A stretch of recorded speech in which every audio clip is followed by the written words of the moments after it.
అందరికీ నమస్కారం. ఈరోజు మనం ఎఫ్‌పిఓ పాలకవర్గ సభ్యులు మరియు సిబ్బందికి శిక్షణలు మరియు ఇతర సామర్థ్య పెంపుదల మార్గాల ఆవశ్యకత గురించి తెలుసుకుందాం. మీకందరికీ సులభంగా అర్థం కావాలనే ఉద్దేశంతోనూ పీపీటీని వీడియో రూపంలో మీ ముందుకు తీసుకురావడం జరుగుతూ ఉంది. ముందుగా శిక్షణ అంటే ఏందనేది చూద్దాం. శిక్షణ అనగా సింపుల్గా చెప్పాలంటే నేర్చుకోవడం. మరి ఇందులో ఎందుకు నేర్చుకోవాలి అన్నప్పుడు మార్పు కోసం నేర్చుకోవాలి. ఎవరిలో మార్పు రావాలి? పాలకవర్గ సభ్యులు, సంస్థ సిబ్బంది, మహాసభ సభ్యులు, పదాధికారులు, కమిటీ సభ్యులు. మరి ఎందులో మార్పు రావాలి అని చూసినప్పుడు జ్ఞానంలో మార్పు రావాలి, చైతన్యంలో మార్పు రావాలి, నైపుణ్యంలో మార్పు రావాలి. మరి ఎందుకు ఈ మార్పు రావాలి, ఏంటి ప్రయోజనం అని చూసినట్లయితే ప్రధానంగా ఒక 10 ప్రయోజనాలను ఇక్కడ నేను గుర్తించడం జరిగింది. అందులో ఒకటి సంస్థాగత బలోపేతం. ఎఫ్‌పిఓ లక్ష్యాలు మరియు కార్యక్రమాలు స్పష్టంగా అర్థం చేసుకోవడానికి, నాయకత్వ లక్షణాలను అభివృద్ధి చేసుకోవడానికి, సభ్యుల మధ్య సహకారం మరియు సమన్వయాన్ని సాధించడానికి, సంస్థల సుస్థిరతకు వివిధ పద్ధతులు ఆవర్తించడానికి శిక్షణలు కావాలి. 2 కార్యక్రమాల అమలు. ఎఫ్‌పిఓ చేపట్టే వివిధ రకాల కార్యక్రమాలను విజయవంతంగా అమలు చేయుటకు ప్రతి నెల కార్యక్రమాలను సమీక్షించి అవసరమైతే తగు మార్పులు చేర్పులు చేపట్టుటకు, నూతన కార్యక్రమాలను చేపట్టుటకు మనకు శిక్షణలు కావాలి అనేసి మనం చెప్పచ్చు. 3 ప్రభుత్వ పథకాలపై అవగాహన. రైతుల సంక్షేమానికి ప్రభుత్వము అనేక కార్యక్రమాలు చేపడతా ఉంది. వాటి గురించి తెలుసుకోవడానికి మనకు శిక్షణలు కావాలి అనేసి మనం చెప్పుకోవచ్చు. 4వది ఆర్థిక నిర్వహణ.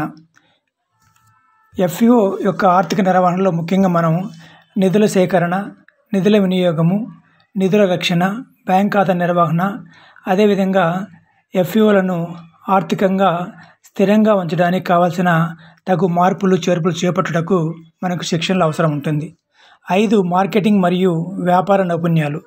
రైతులు పండించిన పంటలకు మార్కెట్ సభ్యత కల్పించుటకు, విలువ జోడింపు మరియు ఉత్పత్తుల ప్రాసెసింగ్పై అవగాహన కొరకు ఎఫ్‌పిఓలు మరియు రైతుల ఆదాయాన్ని పెంచడానికి అవసరమైన వివిధ రకాల వ్యూహాలను ఎప్పటికప్పుడు చేపట్టుటకు శిక్షణలు కావాలి.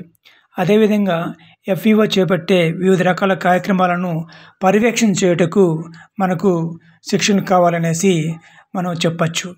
తర్వాత 7 రైతుల సర్వతోముఖాభివృద్ధికి కావలసిన నూతన పరిజ్ఞానం, ముఖ్యంగా విలువ గొలుసు కార్యక్రమాల అమల్లో సమయపాలన పాటించుట, సమాచారం పంపిణీ మొదలగు వాటిపై అవగాహన.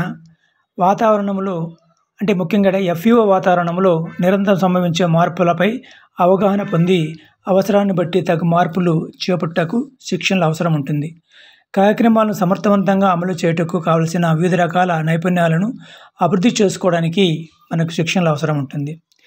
తర్వాత వివిధ పాత్రధారులు ఏదైతే మనం చెప్పుకున్నామో వాళ్ళ ఆలోచన విధానాన్ని నవీకరించి ఆత్మవిశ్వాసాన్ని పెంచుకోవడానికి, సమర్థవంతమైన వ్యక్తులుగా మారడానికి మనకు శిక్షణలు చాలా ఉపయోగపడతాయని చెప్పేసి చెప్పచ్చు. సో ఇవి కాకుండా ఇంకా ఇతర అనేకలు ఉన్నాయి. మనం ముఖ్యమైన వాటిని గురించి మాట్లాడుకోవడం జరిగింది. అయితే ఇక్కడ వివిధ శిక్షణ మరియు సామర్థ్య పెంపుదల మార్గాల గురించి చూసినట్లయితే మొట్టమొదటిది శిక్షణలు, తర్వాత క్షేత్ర సందర్శనలు, 3వది కౌన్సిలింగు, 4 స్వయం అభ్యాసము, బృంద చర్చలు, అనుభవాల పంపిణీ, సమావేశాలు, కార్యశాలలు, ఇవన్నీ కూడా ఇందాక మనం చెప్పుకున్న వ్యక్తులకి వర్తిస్తాయి. ఈ విధంగా వాళ్ళకి శిక్షణలు ఇవ్వడం, వివిధ రకాల శిక్షణలు మరియు సామర్థ్య పెంపుదల కార్యక్రమాలు చేపట్టడం వల్ల మనకి ఏం జరుగుతుంది అంటే ఒక విజయవంతమైన, సమర్థవంతమైన ఎఫ్‌పిఓ ఏర్పడుతుందని చెప్పచ్చు. అయితే ఇక్కడ మనం ఏదైతే ఈ మార్గాల గురించి కొంచెం వివరంగా మనం ఇక్కడ చూడడం జరిగింది.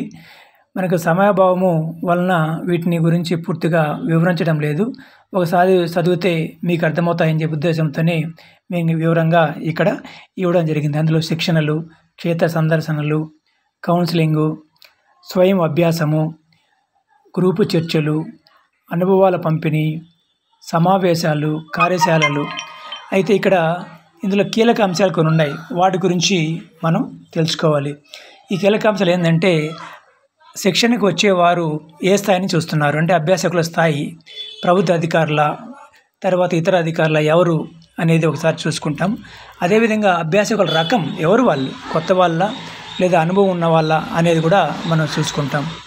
తర్వాత నేర్చుకోవడానికి ఎంచుకున్న అంశం ఏంటి, ఇది కొత్త అంశమా పాత అంశాన్ని మళ్ళీ మనం చూసుకోవాలని అనేది చూస్తున్నాము. తర్వాత నేర్చుకోవడానికి ఉన్న సమయం ఎంత అనేది కూడా ఇక్కడ చాలా ముఖ్యమైనది. సమయంతో పాటుగా స్థలం అనేది కూడా ముఖ్యంగా మనం చూడొచ్చు. తర్వాత అందుబాటులో ఉన్న పరికరాలు మరియు ఇతర సామాగ్రి. ఒక శిక్షణను సమర్థవంతంగా మనం ముందుకు తీసుకెళ్ళాలి అంటే మనకు కొన్ని పరికరాలు మరియు ఇతర సామాగ్రి కూడా చాలా అవసరమైతే ఉంటుంది. ఇవి ముఖ్యంగా ఈరోజు మనం చర్చించుకున్న అంశాలు. అందరికీ ధన్యవాదాలు.